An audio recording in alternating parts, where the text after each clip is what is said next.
नमस्कार। यो हो समाचारमा स्वागत छ। म वसुधा केसी। म मेनुका श्रेष्ठ। सुरुमा अहिलेसम्मका प्रमुख समाचार।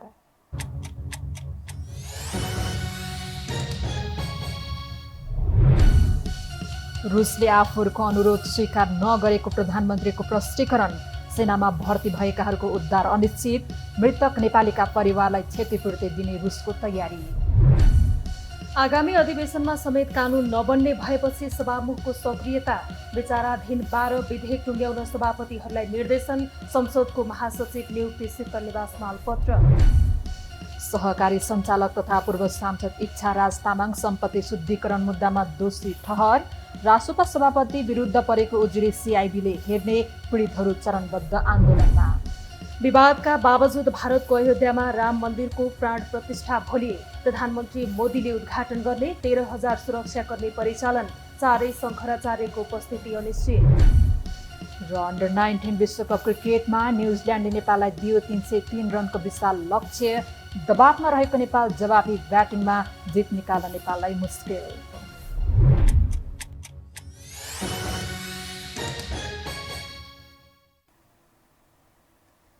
अब समाचार विस्तारमा। प्रधानमन्त्री पुष्पकमल दाहाल प्रचण्डले जागिर खाने नाममा देशको कानुन उल्लङ्घन नगर्न अनुरोध गर्नुभएको छ। 3 दिने युगान्डा भ्रमण सकेर स्वदेश फर्किनुभएका प्रधानमन्त्री प्रचण्डले विमानस्थलमा सञ्चारकर्मीहरूसँग कुरा गर्दै रुस युक्रेन सेनामा नेपालीहरू भर्ती भएको भन्दै यस्तो बताउनु भएको हो। पहिलो कुरा त रुसमा या युक्रेनमा त्यहाँको लडाईँमा नेपालीहरू रुसी सेनामा भर्ती भएको या अन्यत्र भर्ती भएको भन्ने बारेमा सरकार निकै गम्भीर र संवेदनशील छ। सरकारको तर्फबाट हाम्रो यस्तो नीति छैन। जहाँ पा त्यही जागिर खाने नाममा चाहिँ नेपालको राज्यको नीति विपरीत, संविधानको मर्म विपरीत, हाम्रो लोकतान्त्रिक राष्ट्रिय स्वाधीनताको भावना विपरीत जहाँ पनि सेनामा भर्ती हुने, जहाँ पनि जाने, अझ बाटो छलेर जाने, यो तरिका गर्नु भएन भन्ने चेतना पनि फैल्याउनु पर्यो। त्यसकारण सरकार गम्भीर छ। उहाँले जागिर खाने नाममा जहाँ पायो त्यही राज्यको नीति विपरीत, संविधानको मर्म विपरीत र लोकतान्त्रिक राष्ट्रिय स्वाधीनताको भावना विपरीत सेनामा भर्ती नहुन आग्रह गर्नुभयो। रुसी सेनामा भर्ती भएका नेपालीहरूलाई स्वदेश फर्काउने पहल भइराखे पनि सरकारले भन्दा बित्तिकै रुसले मान्ने स्थिति नरहेको उहाँले बताउनु भएको छ। नेपालको सार्वभौम समानता, आपसी सद्भाव, आपसी लाभ र द्वन्द्वको शान्तिपूर्ण समाधानको आधारभूत सन्तुलित र स्वतन्त्र परराष्ट्र नीति अवलम्बन गर्दछ। असंलग्न आन्दोलनका सिद्धान्तहरू र यसका मूल्य तथा मान्यता हाम्रो लागि महत्त्वपूर्ण हुनका साथै परराष्ट्र नीतिको एक आधारभूत सिद्धान्त रहेको उल्लेख गर्दै यसको परिपालनले शान्ति, मेलमिलाप र समृद्ध विश्व प्राप्त गर्न मार्गनिर्देशन गरिरहेको कुरा पनि स्पष्ट पारियो। प्रधानमन्त्री प्रचण्डले असंलग्न आन्दोलनको सम्मेलनमा विकासोन्मुख मुलुकको हितमा आवाज उठाएको बताउनुभयो। कम्पाला घोषणापत्रले अन्तर्राष्ट्रिय शान्ति र स्थिरतामा जोड दिएको उहाँको भनाइ छ। उहाँले शान्ति प्रक्रियाका बाँकी कामबारे राजनीतिक दलका नेताहरूसँग आफूले वार्ता गरिरहेको बताउनुभयो। रुसी सेनामा भर्ती भएका 12 नेपालीले ज्यान गुमाइसकेका छन्। ज्यान गुमाउनेहरूको संख्या बढ्दै जाँदा फिर्ता बोलाउन सरकारमाथि दबाव समेत बढिरहेको छ। तर सरकारले भने कमजोर कूटनीति र रुससँग कुरा गर्न सक्ने नैतिक धरातल नरहेपछि फिर्ता बोलाउन नसकिने स्पष्ट सन्देश दिएको छ। एक रिपोर्ट। सरकारले आफ्नो कमजोर कूटनीतिको धरातल फेरि एकपटक छताछुल्ल पारेको छ। रुस युक्रेन सेनामा भर्ती भएर हालसम्म मारिने नेपालीको संख्या 12 पुगिसकेको छ। अझै पनि आफन्तहरू रुसी सेनामा भर्ती भएको भन्दै 133 परिवारले सरकार गुहारेको तथ्याङ्क परराष्ट्र मन्त्रालयसँग छ। रुसी सेनामा भर्ती भएर ज्यान जोगाएर नेपाल फर्किएकाहरूका अनुसार रुस र युक्रेनमा गरी 2000 भन्दा बढी नेपाली सैनिक छन्। मृत्यु भएकाहरूको शव समेत नेपाल आइपुगेको छैन। सरकारले उनीहरूको नेपाल फिर्ती र शव ल्याउन पहल गरिरहेको पटक पटक बताउँदै आएको छ। तर कमजोर कूटनीति र रुससँग कुरा गर्ने नैतिक धरातल नराखेको सरकारले नै नेपाली फर्काउन आफूहरूको हैसियत नभएको भन्दै हात उठाएको छ। अब परिणाम नआउनमा अब हामी किनभने रुससँग कुरा भइराखेकै छ, रुस युक्रेन दुइटै युद्धमा छन्। हामीले भनेको कुरालाई उनीहरूले कतिको प्रेसरको रूपमा लिन्छन् त्यो हेर्ने कुरा तपाईँ हामी सबै लाग्नुपर्छ यसमा। त सरकारले मात्रै गर्ने बित्तिकै सरकारले पठाएको पनि होइन, सरकारले भन्ने बित्तिकै चाहिँ रुसले मानिदिइहाल्ने पनि कुरो छैन। त्यसकारण यो हामी सबैको साझा प्रयास र लगातारको प्रयासले परिणाम निकाल्नुपर्छ। प्रधानमन्त्रीकै भनाइ मान्ने हो भने पनि नेपालले पहल गरिरहेको छ, तर रुसले दबावको रूपमा लिएको छैन वा लिन चाहेकै छैन। त्यसका पछाडि पनि कारण छ। नेपालले असंलग्न परराष्ट्र नीति अवलम्बन गरेको छ, अर्थात् यो नीति अनुसार नेपालले कुनै अर्को राष्ट्र र उसको सैन्य कारबाही वा गतिविधिसँग सरोकार नराख्नु वा संलग्न नै नहुनु भन्ने बुझिन्छ। यस्तो अवस्था आइहाले पनि तटस्थ बस्नुपर्छ। तर नेपालले भने संयुक्त राष्ट्रसङ्घको साधारण सभामा युक्रेनको पक्षमा मतदान गर्यो। यसले नेपालको असंलग्न परराष्ट्र नीति त्यागेको संकेत त दियो नै, रुसलाई चिढ्याउने कार्यको सुरुवात समेत यसै निर्णयबाट भयो। इजरायल हमास युद्धमा फँसेका नेपाली विद्यार्थीलाई लिन आफै इजरायल पुगेका परराष्ट्र मन्त्री एनपी साउदले रुसमा रहेका नेपालीको उद्धारका लागि आफै रुस जानेसम्मको हल्ला चल्यो।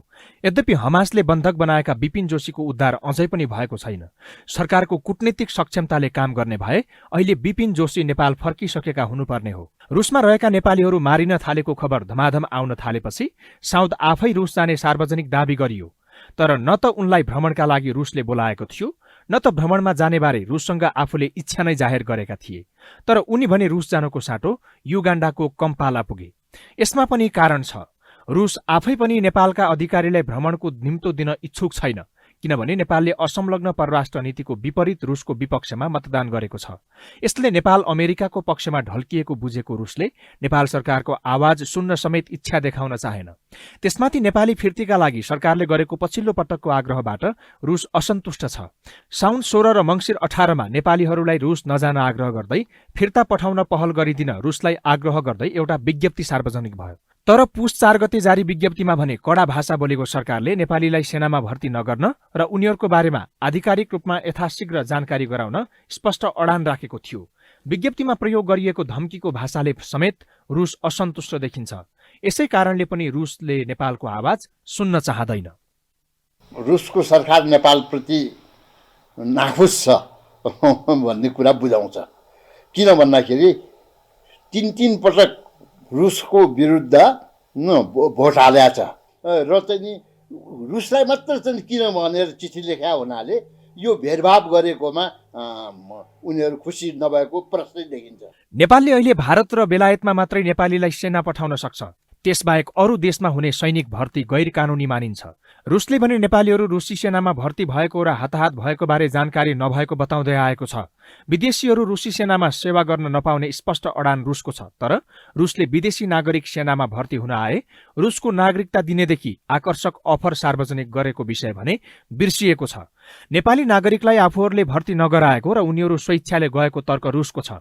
रुसी सेनामा रहेका सैनिकहरूको स्थितिबारे जानकारी दिनु संवेदनशील आन्तरिक सैन्य मामिला भएको र आफ्नो देशको सैन्य मामिलाबारे अर्को कुनै पनि मुलुकलाई जानकारी दिनु रुस आवश्यक ठान्दैन। यसको अर्थ सेनामा भर्ती भएका जवानलाई रुसले नेपाली वा अरू कुनै देशको नागरिक नभई रुसी सेनाका हैसियतले मात्र चिन्छ। यस्तो अवस्थामा रुसले पनि स्वेच्छाले आएको बताउने र नेपालले पनि वैधानिक रूपमा नेपालीलाई रुसी सेनामा नपठाएको बताउँदा उनीहरूका परिवार भने थप अन्यल र तनावमा परेका छन्। हामीले अपहरण गरेर लगे होइन, आयो पैसा तिरेर आएर चाहिँ भर्ना भयो, लडिरहेछन्। हाम्रो नागरिकता दिने भनेका छौँ त्यहाँ बस्नेलाई लड्नेलाई भने यो भेदभाव नगर किन गर्छस्? नेपाल असंलग्न देश, अहिले प्रधानमन्त्री असंलग्न शिखर सम्मेलनमा गएको असंलग्नले कुनै पनि सैनिक गठबन्धनमा जाँदैन, अर्काको सेनाबाट भर्ना भएर लड्दैन असंलग्नता मान्ने हो भने। यसैले रुसमा पनि पठाउनु हुँदैन, बेलायतमा पनि हुँदैन, इन्डियामा पनि हुँदैन, सबै ठाउँबाट फर्काऊ। भाडाको सिपाहीको युग अन्त गर, शान्ति सेनामा चाहिँ पठाऊ, शान्तिको सेनामा मात्र। यसैले रुसी सेनामा रहेका नेपालीहरूलाई स्वदेश फर्काउनु पर्ने माग र पहलका बीच सेनामा भर्ती गराउने स्किम ल्याएको रुसले फेरि अर्को स्किम ल्याएको छ। स्रोतका अनुसार रुसमा भर्ती भई युक्रेनसँगको युद्धमा मारिएका नेपालीको परिवारले क्षतिपूर्ति बापत कम्तीमा 75 लाख रुपियाँ दिन रुस सहमत भएको छ। यसले रुसी सेनामा जानका लागि थप प्रोत्साहन गर्ने देखिन्छ। यो स्किमले सेनामा भर्ती हुने नेपालीहरू कम हुनुको साटो आफ्नो परिवारको भविष्यका लागि ज्यानको बाजी थापेर भए पनि झन धेरै नेपाली युवा भर्ती हुने देखिन्छ। यस्तो अवस्थामा झन चनाखो बन्नुपर्ने सरकार रुससँग नजिक भएका भारत र चीनसँगको मध्यस्थतामा भए पनि नेपालीलाई स्वदेश फर्काउने सम्भावित वैकल्पिक बाटो अपनाउनुको साटो नसक्ने भन्दै हात झिकिरहेको छ। यसले पनि नेपालको कमजोर कूटनीति र आफ्ना नागरिकप्रतिको जवाबदेहिताबाट चुकेको अर्को अध्याय प्रष्ट पारेको छ। यो हो टेलिभिजनका लागि धर्मराज भट्ट, काठमाडौँ।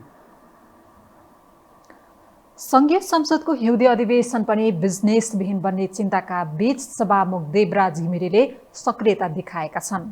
संसदीय समितिमा विचाराधीन विधेयकहरूलाई आगामी अधिवेशनमा प्रस्तुत गर्ने गरी उनले आज सभापतिहरूसँग छलफल गरे। सरकार र शीतल निवासको समेत चेपुवामा परेका उनले संसदले बिजनेस नपाउँदाको अब्जस आफूले पनि खेप्नु नपरोस् भन्नका लागि सचेत भएको देखिन्छ। एक रिपोर्ट। प्रतिनिधि सभाको बर्खे अधिवेशन एक मात्रै कानून बनाएर सकियो। संसदमा प्रमुख प्रतिपक्षी लगायत प्रतिपक्षी दलहरूको बारम्बारको अवरोध, बिजनेस दिने विषयमा सरकारको उदासीनता र सभामुखको भूमिकालाई समेत कारक मानियो। कानून बनाउनका लागि महत्वपूर्ण मानिने हिउँदे अधिवेशन बोलाउने विषयमा सरकारले राष्ट्रिय सभाको निर्वाचनलाई देखाएर ढिलाइ गरिरहेको छ। माघ तेस्रो साता संघीय संसदको अधिवेशन आह्वान गर्ने तयारी गरिए पनि हिउँदे अधिवेशन बिजनेसविहीन बन्ने भन्दै चिन्ता व्यक्त गर्न थालिएको छ। यही बीचमा प्रतिनिधि सभाका सभामुख देवराज घिमिरेले पनि अधिवेशन बिजनेसविहीन बन्न नदिन सक्रियता देखाएका छन्। आइतबार सभामुख घिमिरेले प्रतिनिधि सभा अन्तर्गतका समितिका सभापतिहरूसँग छलफल गरेका छन्। विभिन्न समितिहरूमा 12 विधेयकहरू विचाराधीन अवस्थामा छन्। यदि अधिवेशन अगावै ती विधेयक समितिले टुङ्ग्याए संसद बिजनेसविहीन बन्नबाट जोगिने सभामुख घिमिरेको बुझाइ छ।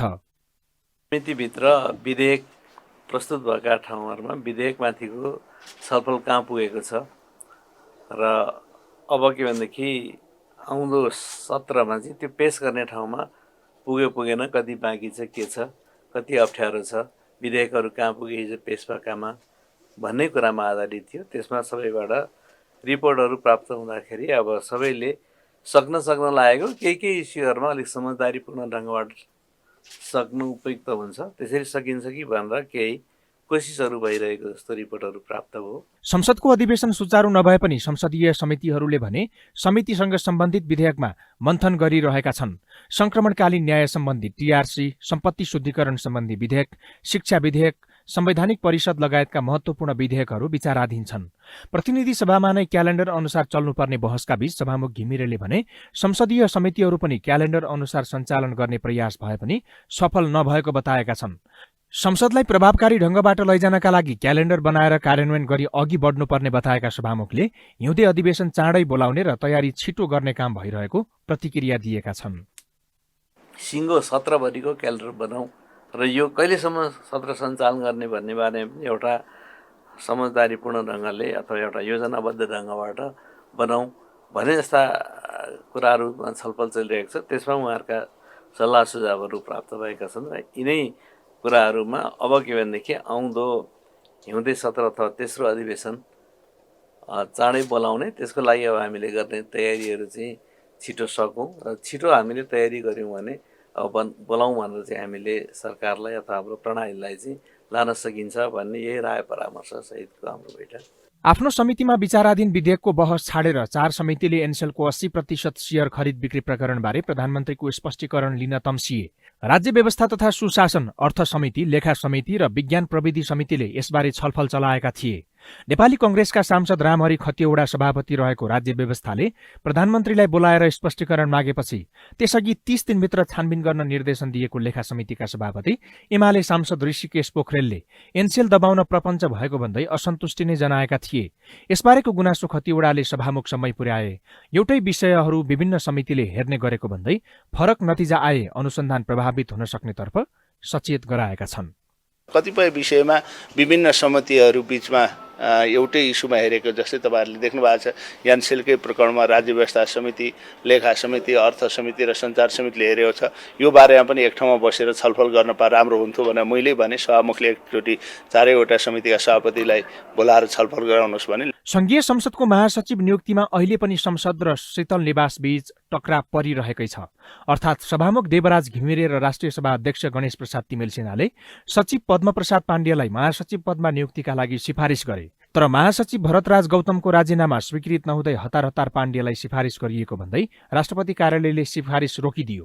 आइतबार पनि सभामुख र राष्ट्रिय सभा अध्यक्षले फेरि राष्ट्रपतिलाई भेटेर यसबारे ताकेता गरेका छन्। एमाले निकट मानिने गौतमले कार्यकालको 8 महिना समय बाँकी छँदै राजीनामा दिएर सभामुख र अध्यक्षकै फेभरमा महासचिव नियुक्तिको बाटो खोलिदिएका थिए। तर राष्ट्रपतिले अनावश्यक सक्रियता देखाएर रोकिदिए। यसले शीतल निवास र संसदको टकराव बढ्दो छ। त्यसमाथि सत्तापक्ष र प्रतिपक्षको चेपुवामा परेका सभामुख घिमिरेमा एमालेको छाया देख्नाले पनि सभामुख सकसमा छन्। एमाले संसद अवरोध गर्दा अवरोध खुलाउन पर्याप्त भूमिका नखेलेको आरोप पनि घिमिरेमाथि छ। त्यसमाथि सरकारले अधिवेशन नबोलाउने र अधिवेशनको अवधिमा पनि बिजनेस नदिनुले सभामुखमाथि पनि प्रश्न उठ्ने गरेको छ। यी आरोपको भागीदार आफू नबन्न समेत सभामुखले सक्रियता देखाएको र सचेत भएको बुझ्न सकिन्छ। अब बाँकी समाचार। संघीय संसदको महासचिव नियुक्त गर्न प्रतिनिधि सभाका सभामुख देवराज घिमिरे र राष्ट्रिय सभाका अध्यक्ष गणेश प्रसाद तिमल सिन्हाले राष्ट्रपति रामचन्द्र पौडेललाई स्मरण पत्र पठाएर ताकेता गर्नुभएको छ। महासचिवबाट भरतराज गौतमले गत मङ्सिर 24 गतेदेखि लागू हुने गरी राजीनामा दिए पनि रिक्त महासचिव पदमा अझै नियुक्त गरिएको छैन। महासचिव सिफारिस गरेको लामो समयसम्म पनि राष्ट्रपति कार्यालयले नियुक्ति अघि नबढाएकोमा सभामुख घिमिरे र अध्यक्ष तिमल सिन्हाले गत शुक्रबार राष्ट्रपति कार्यालयमा स्मरण पत्र पठाएको सभामुख घिमिरेको सचिवालयले जनाएको छ। संस्कृति पर्यटन तथा नागरिक उड्डयन मन्त्री सुदन किराँतीले सरकारले भाषा संग्रहालय स्थापना गर्ने बताउनु भएको छ। आज मन्त्रालयमा श्री पशुपति हिन्दू विश्वविद्यालय स्थापना तयारी समितिले बुझाएको प्रतिवेदन ग्रहण गर्दै उहाँले भाषा संग्रहालयका लागि भोलि नै भाषा म्युजियम अध्ययन समिति बनाउने घोषणा गर्नुभएको हो। उहाँले पशुपति क्षेत्र विकास कोषको गोठाटारको जग्गामा हिन्दू विश्वविद्यालय बनाएरै छाड्ने प्रतिबद्धता जनाउनु भयो। उहाँले हिन्दू विश्वविद्यालय नेपाललाई आवश्यक रहेकोमा जोड दिनुभयो। म भाषाको म्युजियम बनाउन खोज्दैछु, भाषा म्युजियम। फेरि यसो भन्दा पनि यो कुन चाहिँ पागल आएछ फेरि भन्छ मलाई भन्छन्। म भोलि नै यसको अध्ययन समिति बनाउँदैछु, भाषा म्युजियम अध्ययन समिति। किनभने एकजना मात्रै भाषा बोल्ने मात्रै रहेछ कि एउटा जातिको, त्यो गएपछि सक्यो। उसको लिपिहरू संरक्षण आज गरिनौँ भने त्यो त कथा न हुने भयो। यो हाम्रो सम्पत्ति होइन। त्यही हेर्नको निम्ति मान्छे भोलि डलर बोकेर आउँछन् क्या यहाँ र अरू कुराहरू पनि। त्यस कारणले अब आज पनि म एकदम जोरदारसँगले भन्छु, हिन्दू विश्वविद्यालय हामीलाई चाहिन्छ। मन्त्री किराँतीले विश्वविद्यालयलाई पूर्ण सञ्चालनका लागि पनि मन्त्रालयले समिति गठन गर्ने बताउनुभयो।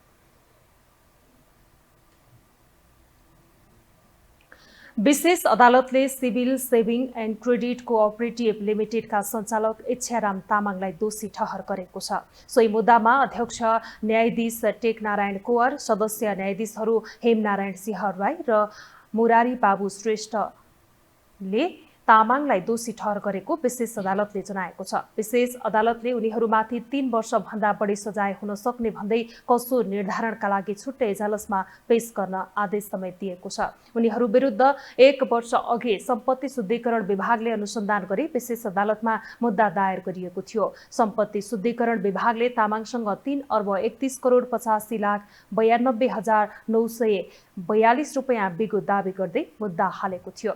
इच्छाराज तामाङले ठगी गरेको उजुरी परेपछि केन्द्रीय अनुसन्धान ब्युरोले अनुसन्धान गरेको हो।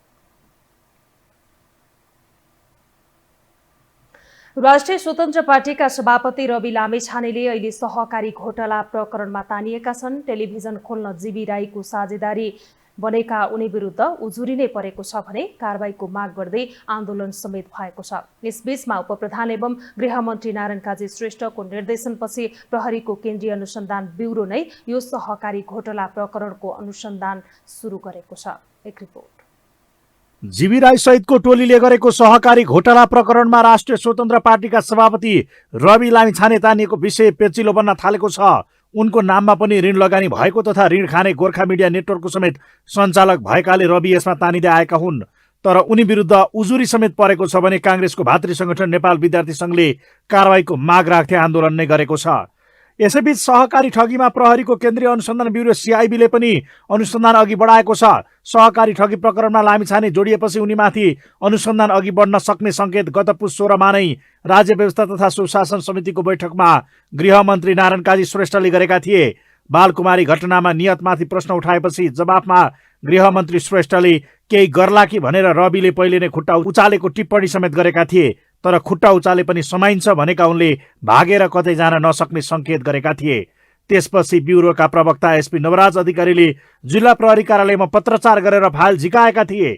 जीवी राई अध्यक्ष रहेर विभिन्न सहकारी मार्फत भएका ठगीका सम्बन्धमा सम्बन्धित जिल्लाबाट फाइल मगाएर अनुसन्धान भइरहेको ती अधिकृतले जानकारी दिएका छन्। हुन त रवि जोडिएको विषय यसअघिबाटै मिडियामा आएका थिए, तर गृहमन्त्रीको निर्देशन अघिसम्म यो सहकारी घोटालाको अनुसन्धान CIB ले गरेको थिएन। सम्बन्धित जिल्ला प्रहरी कार्यालयले अनुसन्धान गरेर कारबाही प्रक्रिया समेत अघि बढाएका थिए। अब यसलाई उनले कसैलाई नछोड्ने गरी अघि बढाएका छन्। खुट्टा उचाल्दैपछि म भाग्न पाइहाल्छु भन्ने हुँदैन। खुट्टा उचाले पनि समाइन्छ, त्यसो गरेर त हुँदैन नि। त्यसकारण म विनम्रतापूर्वक के अनुरोध गर्छु भने कानुनको कार्यान्वयनमा निष्पक्षतापूर्वक र दृढतापूर्वक अगाडि बढाइन्छ। तर कसैलाई कुनै कुरा अभिव्यक्त गरेको कारणले, कुनै कुरा उठाएको कारणले सरकारले कुनै पनि प्रकारको व्यवहार आकर्षित गर्दैन। राईले चलाएका पोखराको सूर्यदर्शन बचत तथा ऋण सहकारी संस्था, चितवनको सहारा र बुटवलको सुप्रिम बचत तथा ऋण सहकारी संस्थाले घोटाला गरेका छन्। यी मध्ये लामिछानेका तर्फबाट सुप्रिम सहकारीको 1 करोड रुपियाँ गोर्खा मिडिया नेटवर्कको खातामा ट्रान्सफर भएको प्रहरीको प्रारम्भिक अनुसन्धानबाट खुलेको छ। त्यस्तै काठमाडौँ स्थित स्वर्णलक्ष्मी बचत तथा ऋण सहकारी घोटालामा पनि जीवी र रवि जोडिएका छन्। लामिछाने र राई एक समयका व्यापारिक साझेदार हुन्। राई अध्यक्ष रहेको ग्यालेक्सी 4 को टेलिभिजनमा लामिछाने सञ्चालक सहित प्रबन्ध निर्देशक थिए। यही कारण उनीमाथि यसको तार जोडिँदा रविले भने अस्वीकार गर्दै आएका छन्। आफू विरुद्ध समाचार लेख्ने सञ्चार माध्यमलाई गाली बेइज्जतीको मुद्दा नै हालेका उनले आफू सहकारी पीडितकै पक्षमा रहेको भन्दै पीडितहरूलाई भेट्दै आएका छन्। यस क्रममा लामिछानेले सहकारी पीडितहरूको पैसा सरकारले तिर्नुपर्ने बताउँदै आएका छन्। सहकारी खोल्न सरकारले लाइसेन्स दिने, सहकारीका सदस्यहरू मर्कामा पर्दा सरकारले व्यवस्था गर्न नमिल्ने उनको तर्क छ। सरकारले लाइसेन्स दिएको, सरकारले चलाउने अनुमति दिएको सहकारीमा पैसा जम्मा गरेपछि त्यो जम्मा भएको पैसा फिर्ता दिलाउने काम सरकारको, चाहे तिनलाई समातेर होस्, तिनलाई थुनेर होस्, तिनलाई बोलाएर होस्, तिनका जग्गा जमिन बेचेर होस्। हुन त टेलिभिजनले ऋण लिएको आफूलाई थाहा नभएको उनको दाबी छ। आफू टेलिभिजनमा रहँदा कार्यक्रम चलाउने, समाचार बनाउने जिम्मेवारी पाएको मान्छे टेलिभिजनको लगानी गर्ने जिम्मेवारी तहमा नभएको र टेलिभिजनमा रहँदा सञ्चालनका लागि कुनै पनि सहकारीबाट पैसा ल्याउने निर्णय पनि नभएको उनको भनाइ छ। तर उनी हिस्सेदारी नै भएका प्रमाणहरू बाहिर आइरहेका छन्, जसले उनी सङ्कटमा परेको प्रश्न हुँदा यसबाट बच्न माओवादीकै शरण पर्नुपर्ने अर्को अवस्था आएको रूपमा समेत चर्चा भइरहेको छ। नागरिकता र पासपोर्ट किर्तेमा समेत परेका उनी सरकार फकाएर बचेको चर्चाका बीच उनीमाथि अर्को सङ्कट आइलागेको हो। त्यसबाट भने उनी भाग्न सक्ने अवस्था देखिँदैन। हामीसँग समाचार बाँकी नै छन्, अहिलेलाई विश्राम।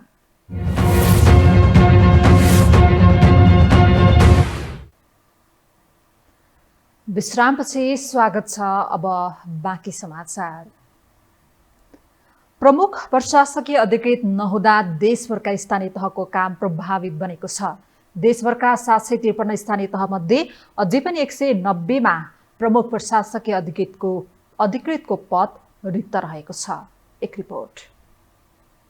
देशभरका 753 स्थानीय तहमध्ये अझै पनि 190मा प्रमुख प्रशासकीय अधिकृतको पद रिक्त रहेको छ।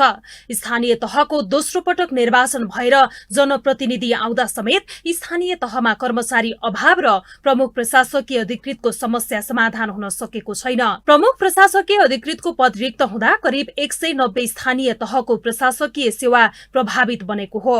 80 गाउँपालिका र 50 नगरपालिका निमित्तको भरमा चलेका छन्। गाउँपालिका राष्ट्रिय महासंघका कार्यकारी निर्देशक राजेन्द्र प्याकुरेलले 190 स्थानीय तहमा प्रमुख प्रशासकीय अधिकृत खाली रहेको बताए। स्थानीय तहका प्रमुख प्रशासकीय अधिकृत संघीय सरकारले पठाउने व्यवस्था रहेको भन्दै सबै स्थानीय तहमा कर्मचारी व्यवस्थापन गर्न नसक्दा लामो समयदेखि स्थानीय तहहरू निमित्त प्रमुख प्रशासकीय अधिकृतको भरमा सञ्चालन रहेको उनले दावी गरे। प्रमुख प्रशासकीय अधिकृत खटाउने व्यवस्था संघीय मामिला तथा सामान्य प्रशासन मन्त्रालयले गरिरहेको छ। लामो समय यो निमित्त को व्यवस्था निमित्त राख्ने चाहिँ चलन चलिरहेको छ अहिले, जहाँ चाहिँ मन्त्रालयले फुलफिल गर्न सकेको अवस्था छैन। सबै ठाउँमा पूर्ण चाहिँ तपाईँको प्रशासन सेवाको प्रमुख प्रशासकीय खटाउन सकेको छैन। अहिले मन्त्रालयको पछिल्लो विवरण अनुसार चाहिँ झन्डै 190 वटा गाउँपालिका नगरपालिकामा प्रमुख प्रशासकीय अधिकृत खाली छन्। त्यसमा ती गाउँपालिकाहरू चाहिँ करिब 80 को हाराहारीमा खाली छ भन्ने कुरो देखाएको छ। स्थानीय तहमा प्रमुख प्रशासकीय अधिकृत नभएका स्थानमा निमित्तबाट काम भइरहेको संघीय मामिला तथा सामान्य प्रशासन मन्त्रालयका प्रवक्ता कमल भट्टराईले बताए। उनले करिब 80 गाउँपालिका र 50 नगरपालिका गरी 120 स्थानीय तहमा निमित्त प्रमुख प्रशासकीय अधिकृतले काम गरिरहेको स्वीकार गरे। तोकिएको श्रेणीको कर्मचारी अभावको कारण तोकिएको भन्दा एक तहको कर्मचारीलाई निमित्तको जिम्मेवारी दिएको उनको भनाइ छ। तोकिएको पदको कर्मचारी खटिनुपर्ने ठाउँमा विभिन्न कारणले, कहिले जनशक्तिको कमीका कारणले व्यवस्थापन गर्ने सिलसिलामा त्योभन्दा तल्लो एक तह मुनिको कर्मचारीलाई जिम्मेवारी दिइरहेको अवस्था हुन्छ। तोकिएको श्रेणीकै पदकै कर्मचारी भएन भने त्योभन्दा एक तह मुनिकोले निमित्त भएर काम गर्ने व्यवस्था कानुनमै उल्लेख भएको व्यवस्था हो र प्रमुख प्रशासकीय अधिकृतको हकमा संघीय मामिला तथा सामान्य प्रशासन मन्त्रालयले खटाउने भन्ने कानुनी व्यवस्था छ। स्थानीय तहमा प्रमुख प्रशासकीय अधिकृत र कर्मचारी अभाव नयाँ होइन। मुलुक संघीयतामा गएर स्थानीय तहको स्थापना भएसँगै तोकिएको श्रेणीको प्रमुख प्रशासकीय अधिकृतको अभाव झेल्नु परेको छ। स्थानीय तहको सेवा प्रवाह सुस्त र प्रभावकारी बनाउनका लागि तत्काल संघीय निजामती ऐन ल्याएर सम्पूर्ण स्थानीय तहमा कर्मचारी व्यवस्थापन गर्न जरुरी छ। सरकारको ध्यान कर्मचारी व्यवस्थापनमा जान नसक्दा स्थानीय तहको सेवा प्रभावित बन्दै गएको छ। त्रिभुवन अन्तर्राष्ट्रिय विमानस्थलको भन्सार क्षेत्रको सुरक्षा जाँचमा सशस्त्र प्रहरी खटेपछि नेपाल प्रहरी असन्तुष्ट बनेको छ। आफूले खोजेको भूमिका सशस्त्रलाई दिएकोमा जनपद प्रहरी असन्तुष्ट बनेको हो। एक रिपोर्ट। नेपाल प्रहरी र सशस्त्र प्रहरी बीचको मनमुटाको किस्सा लामै छ। कार्यक्षेत्रको विषयबाट सुरु भएर पानी बारबारको स्थितिमा पुगेर मत्थर भएको मनमुटाव त्रिभुवन अन्तर्राष्ट्रिय विमानस्थलको भन्सारमा जाँचका लागि सशस्त्र प्रहरी बल परिचालन भएपछि यी दुई बीचको विवाद फेरि बल्झिएको छ। विमानस्थलको भन्सार जाँच तथा भन्सारको सुरक्षालाई त्रुटिरहित बनाउने उद्देश्यले अर्थ मन्त्रालयकै अनुरोधमा अहिले विमानस्थल भन्सार कार्यालयकै नियन्त्रणमा हुने गरी 30 जना सशस्त्र प्रहरी निरीक्षकको कमान्डमा विमानस्थलमा परिचालित छन्। विमानस्थलबाट सुन तस्करी बढिरहेका बेला सशस्त्र प्रहरी बलको पनि सुरक्षा व्यवस्थापना हुँदा भन्सार क्षेत्रबाट हुने त्रुटि नियन्त्रणमा आउने विश्वास सशस्त्रले लिएको छ। बदलिदो सुरक्षा चुनौतीको सामना गर्न सशस्त्र प्रहरी बलले प्रति आतंकवाद उपशाखा स्थापना गरी काम सुरु गरेको हो। स्थापना कालदेखि नै आफ्नो अधिकार खोज्दै आएको सशस्त्रले भन्सारको जिम्मा पाउँदा त्यसमा आफू प्रतिबद्ध भएर लाग्ने बताएको छ। बदलिदो सुरक्षा चुनौती आकलन गरेर चाहिँ प्रति आतंकवाद उपशाखा स्थापना गरेको छ। मैले अघि पनि भने एन्टी टेरोरिजम सेल हामीले गरेछौँ र त्यसै गरी त्रिभुवन अन्तर्राष्ट्रिय विमानस्थल भन्सार कार्यालयको उच्चमा पनि गत हप्ताबाट मात्रै सशस्त्र प्रहरी निरीक्षकको कमान्डमा एउटा सुरक्षा बेस स्थापना गरेको छ। 30 जनाको टोली चाहिँ त्यहाँ अहिले रनी गरी एयरपोर्टमा समेत सशस्त्र प्रहरी चाहिँ परिचालन भएको अवस्था हो। सशस्त्र प्रहरीले जाँच गर्न थालेपछि कर्मचारीले तस्करीले बनाइरहेको जालोमा धक्का पर्ने अर्थ मन्त्रालयको विश्वास छ। यसअघि निजी कम्पनीका सुरक्षाकर्मीले विमानस्थल सुरक्षा जाँच गर्दै आएको थियो। त्यसपछि भन्सार जाँच पास कक्षबाट 61 किलो सुन बाहिर निस्केपछि भन्सार जाँच पासको भूमिका पाउन नेपाल प्रहरीले गृह मन्त्रालयलाई लबिङ गरिरहेको थियो। तर भन्सार प्रशासनले नेपाल प्रहरीलाई जिम्मा दिन नमानेपछि उक्त जिम्मेवारी सशस्त्र प्रहरीले पाएको हो। आफूले खोजेको भूमिका सशस्त्रले पाउँदा नेपाल प्रहरी सन्तुष्ट छैन। विमानस्थलबाट हुने तस्करीका धेरै वाङलाई सशस्त्रको परिचालनले टाल्ने बताइरहँदा सशस्त्रकै परिचालनले मात्रै सुन तस्करी नरोक्ने पूर्व प्रहरी बताउँछन्। यो रोकिँदैन। एउटा समस्या के हुन्छ भनेपछि एउटा सरकारले पनि ध्यान दिनुपर्ने हुन्छ। त्यहाँको जिम्मेवारी चाहिँ क्लियरली तोकिदिनुपर्ने हुन्छ। जिम्मेवारी तपाईँले क्लियरली तोकिनु भएन भनेपछि भोलि दिन के हुन्छ भनेपछि त्यहाँ जुन पहिला देखेको समस्या थियो नि त्योभन्दा बढी समस्याहरू आउन थाल्छ।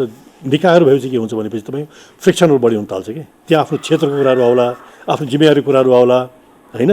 त्यो भएपछि के हुन्छ भनेपछि दुईवटा निकाय अहिले त भन्सार प्रहरी र कसको टसल भइरहेछ, त्यो टसल भोलि यो निकाय पनि नफसोस् कि। त्यसले गर्दा के छ भने एउटा डेमार्केसनहरू जिम्मेवारी चाहिँ क्लियरली तोकिदिनु पर्ने हो। नेपाल प्रहरीभित्र भएका अनेकन आन्तरिक समस्याले सङ्गठनलाई खोक्रो बनाइरहेको छ। एकातिर भने जस्तो हात हतियार नेपाल प्रहरीसँग छैन भने उपयुक्त सेवा सुविधा पनि दिन नसक्दा प्रहरीले जागिर छोड्ने क्रम बढ्दै जाँदा सङ्गठन कमजोर बन्दै गएको छ। यही भएकै प्रहरीलाई मजबुत बनाउनु भन्दा समायोजनका नाममा प्रदेशतिर प्रहरीलाई धकेलिँदैछ। सङ्घ र प्रदेशबीच हुन सक्ने प्रहरीको टसलले सङ्गठन रुमलिरहेको बेला फेरि यता सशस्त्रलाई भन्सारको रेखदेखको जिम्मा दिँदा नेपाल प्रहरीलाई टाउको दुखाइ बनेको छ। कुन प्रहरीले के गर्ने भन्ने माने विभाजित प्रहरी बीच नै समन्वय हुन सकेको छैन। नेपालमा अहिले जनपद, सशस्त्र र राष्ट्रिय अनुसन्धान ब्युरो गरी 3 प्रहरीहरू छन्, तर अहिले यी प्रहरीले गर्ने कामको वितरणमा नै समस्या देखिएको छ। अब इमिग्रेसनमा हाम्रो यहाँको आर्म पुलिस फोर्स त्यहाँ चाहिँ अहिले इस्टाब्लिस गरेर राखेको छ। त्यसमा फेरि जनपद प्रहरी भन्छ जुन चाहिँ मेन यहाँको नेपालको इन्भेस्टिगेटिङ युनिट जहाँसम्म लाग्छ जति पनि अनुसन्धान गर्ने निकाय हो त्यो चाहिँ जनपद हो। त्यो कोअर्डिनेसन पनि उहाँहरूको बिचमा छैन, किनभने अहिलेकै भएकै प्रहरीमा पनि त्यस्तो कोअर्डिनेसन भइरहेको छैन। त्यहाँ अलिकति ओभर जेलसी जस्तो पनि प्रहरी बिचमा पनि त्यस्तो किसिमको समन्वय नभएको चाहिँ मैले देखिरहेको छु कि। सशस्त्र प्रहरी ऐन 2058 को परिच्छेद 2 को दफा 6 मा सशस्त्र प्रहरीको सञ्चालन सम्बन्धी व्यवस्था गरिएको छ भने त्यसको यो अनुसार नेपाल सरकारले सुरक्षा दिनुपर्ने ठहर्याएको व्यक्ति र संस्थाको सुरक्षा गर्ने व्यवस्था गरिएको छ। त्यस्तै परिच्छेद 4 मा सशस्त्र प्रहरीको कर्तव्य र अधिकारको निर्धारण गरिएको छ, जसको ख अनुसार आपराधिक क्रियाकलापमा संलग्न व्यक्तिलाई नियन्त्रणमा लिए पनि प्रहरीलाई नै बुझाउनु पर्ने बाध्यता छ। मह काट्ने एउटा, हात चाट्ने अर्को हुँदा सशस्त्र प्रहरी पनि यसबाट असन्तुष्ट छ। यसरी प्रहरी बीच नै मनमुटाव हुँदा भोलिका दिनमा यसले ठूलो दुर्घटना निम्त्याउन सक्छ। सशस्त्र द्वन्द्वको समयमा तत्कालीन गिरिजाप्रसाद नेतृत्वको सरकारको निर्देशन नेपाली सेनाले पनि नटेर्ने, प्रहरीले पनि आँट नगरेपछि सरकारले छुट्टै संरचना गठन गरेर सशस्त्र प्रहरीको जन्म भएको थियो। द्वन्द्वकालमा सशस्त्रको सशक्त उपस्थिति देखिए पनि शान्ति प्रक्रियापछि भने सशस्त्रको अधिकार खुम्चिएको थियो। यो हो टेलिभिजनका लागि निरज कोइराला, काठमाडौँ। अब बाँकी समाचार। माइतीघर मण्डलामा लगाइएको निषेधाज्ञा हटाउन माग गर्दै प्रदर्शनमा उत्रिएका नेविसङ्घका कार्यकर्तालाई प्रहरीले नियन्त्रणमा लिएको छ। निषेधित क्षेत्रमा भेला भएर विरोध प्रदर्शन गरेपछि उनीहरूलाई प्रहरीले पक्राउ गरेको हो। प्रहरीले प्रदर्शन गर्ने 17 जनालाई नियन्त्रणमा लिएको छ। निषेधाज्ञा जारी भएपछि कुनै पनि प्रदर्शन, जुलुस, धरना गर्न नपाइने प्रशासनले जनाएको हो। आज झण्डा र प्लेकार्ड सहित माइतीघरमा प्रदर्शन गर्न पुगेका उनीहरूले माइतीघरको निषेधाज्ञा खारेज गर, अभिव्यक्ति स्वतन्त्रता कायम गर लगायतका नारा लगाएका थिए।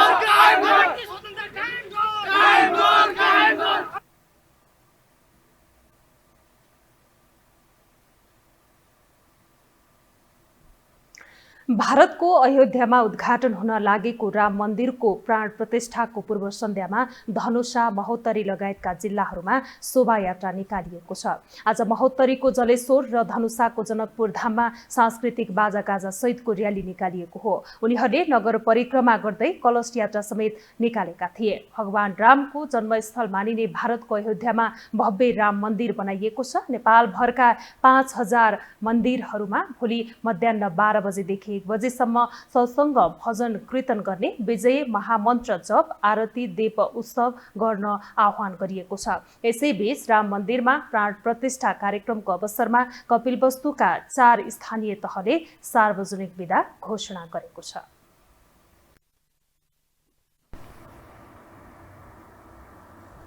अब पालो अर्थ समाचारको।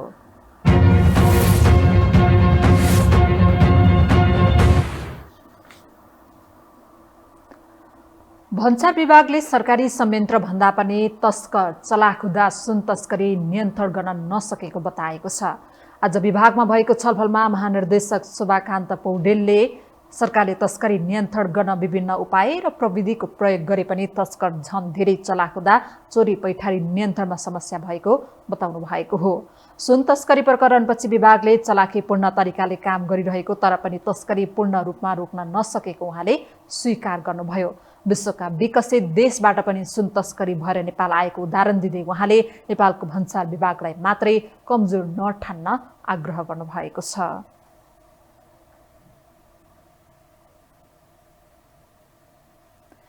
नेपाल स्टक एक्सचेन्ज नेप्से परिसूचकमा आज 25.63 अङ्कको गिरावट आएको छ।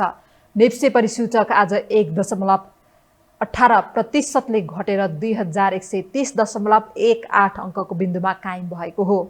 आज 308 कम्पनीको 2,28,20,279 किता सेयर 1,66,983 पटक खरिद बिक्री हुँदा 7,67,77,40,58 बराबरको कारोबार भएको छ। जलविद्युत समूह 0.20 र अन्य समूह 1.38% बढेको छ भने अन्य सबै समूहको उपसूचक घटेको छ। हामीसँग अन्तर्राष्ट्रिय र खेल समाचार बाँकी नै छन्। अहिलेलाई पुनः विश्राम।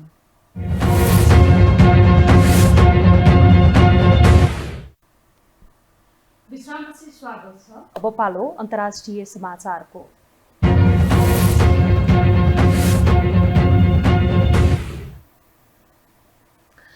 भारतको अयोध्यामा निर्मित राम मन्दिरमा भोलि प्राण प्रतिष्ठा गरिने भएको छ। प्राण प्रतिष्ठाका लागि सम्पूर्ण तयारी पूरा भएको भारतीय सञ्चार माध्यमहरूले जनाएका छन्। प्राण प्रतिष्ठा समारोहको सुरक्षा व्यवस्था कडा पारिएको छ भने यसका लागि 13,000 भन्दा बढी सुरक्षाकर्मी परिचालन हुने भएको छ।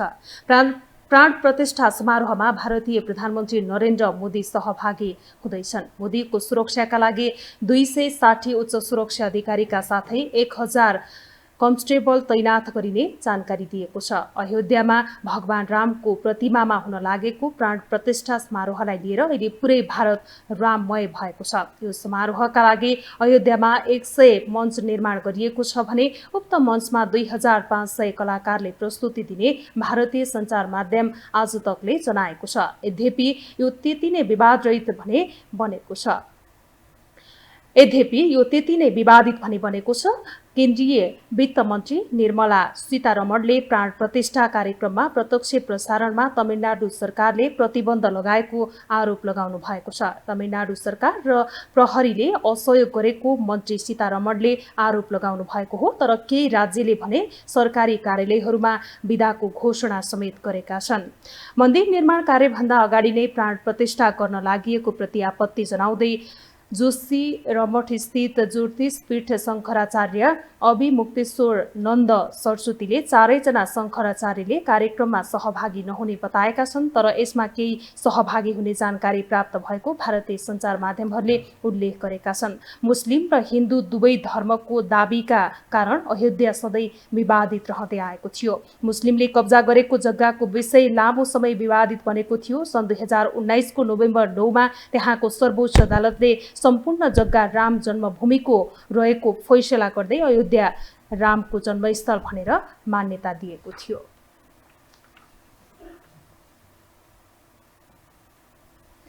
अब पालो खेल समाचारको।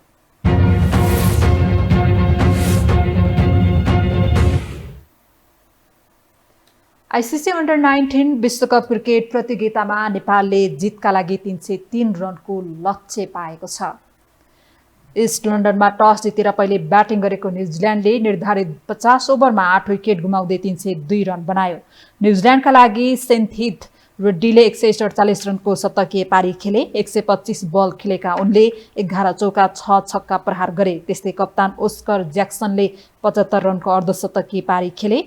81 बल खेलेका उनले 3 चौका र 5 छक्का प्रहार गरे। न्युजिल्यान्डका टोम जोनिसले 33 रन बनाउँदा लुक वाटसनले 14 रन बनाए। नेपालका लागि सुभाष भण्डारीले 3 विकेट लिए।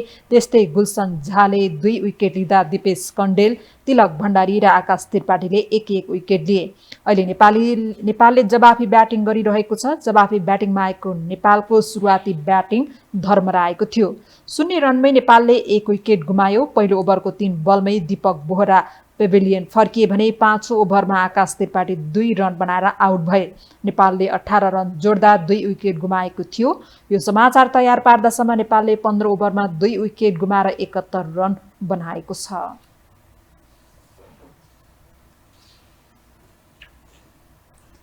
खेल समाचार सँगै हामी यो समाचारको अन्त्यमा आइपुगेका छौं। बिदा हुनु अघि प्रमुख समाचार पुनः एकपटक।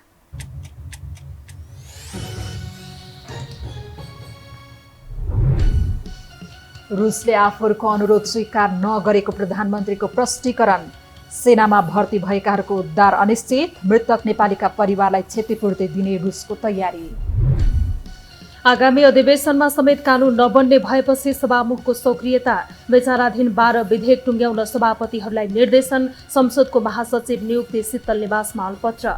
सहकारी सञ्चालक तथा पूर्व सांसद इच्छाराज तामाङ सम्पत्ति शुद्धिकरण मुद्दामा दोषी ठहर। राष्ट्रपति सभापति विरुद्ध परेको जुरी सिआइबीले हेर्ने। पीडितहरू चरणबद्ध आन्दोलनमा। विवादका बावजुद भारतको अयोध्यामा राम मन्दिरको प्राण प्रतिष्ठा भोलि। प्रधानमन्त्री मोदीले उद्घाटन गर्ने। 13,000 सुरक्षाकर्मी परिचालन। चारै शङ्कराचार्यको उपस्थिति अनिश्चित। र अन्डर 19 विश्वकप क्रिकेटमा न्युजिल्यान्डले नेपाललाई दियो 303 रनको विशाल लक्ष्य। दबावमा रहेको नेपाल जवाफी ब्याटिङमा जित निकाल्न नेपाललाई मुस्किल।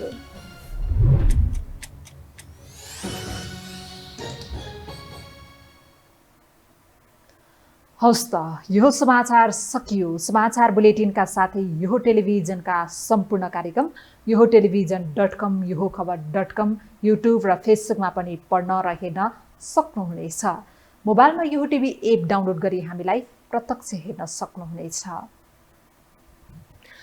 तथ्यसहितको निष्पक्ष समाचार तथा मनोरञ्जनका लागि हेर्दै रहनुहोला यो टेलिभिजन। नमस्कार।